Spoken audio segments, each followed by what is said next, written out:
M এর সংকেত কি আছে, ই এর সংকেত কি আছে, এল এর সংকেত কি আছে, এই করে করে দেখে এখানে মেলানোর চেষ্টা করে।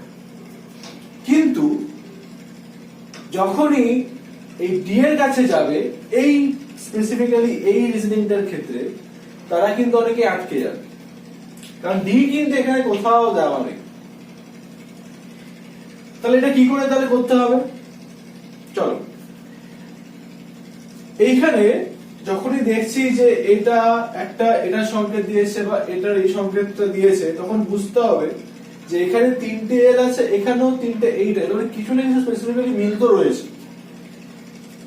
তাহলে যেটা এখানে হবে সেটা হচ্ছে এইখানে এই ই 1 ধরেছে, আমরা বেসিক্যালি এ থেকে 1 ধরি, A1 B2 C3, কিন্তু এটার ক্ষেত্রে ইটা হবে 1।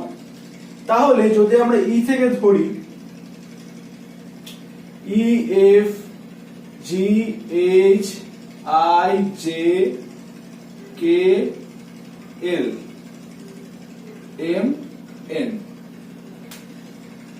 তবে যদি এটাকে 1 ধরি তাহলে এটা 2, এটা 3, এটা 4, এটা 5, এটা 6, এটা 7, এটা 8, এটা 9, এটা 10। আর ডি টাকে ধরে নেবো এখানে 0, কারণ একের আগে 0 হয়।